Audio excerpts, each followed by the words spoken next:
ભરૂચ જિલ્લાના Vagra Amod state highway પર ખંડાલી ગ્રામ નજીક એક આઈશર ટેમ્પો અને થ્રી વ્હીલર ટેમ્પો સામસામે ભટકાતા થ્રી વ્હીલર ટેમ્પોના ચાલકને ગંભીર ઇજા પહોંચી હતી।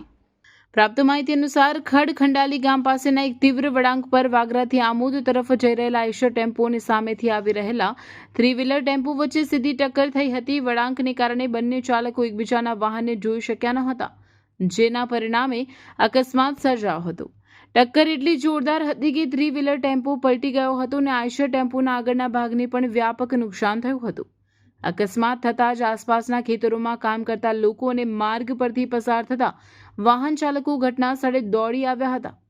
અકસ્માતમાં થ્રી વ્હીલર ટેમ્પોના ચાલકને શરીરે ગંભીર ઇજાઓ થતાં સ્થાનિકોએ તાત્કાલિક 108 ઇમરજન્સી સેવાની જાણ કરી હતી। એમ્બ્યુલન્સ દ્વારા ઇજાગ્રસ્ત ચાલકને સૌપ્રથમ વાગરાના સામૂહિક આરોગ્ય કેન્દ્ર ખાતે લઈ જવામાં આવ્યા હતા, જ્યાંથી વધુ સારવાર માટે ખાનગી હોસ્પિટલમાં રિફર કરવામાં આવ્યા છે।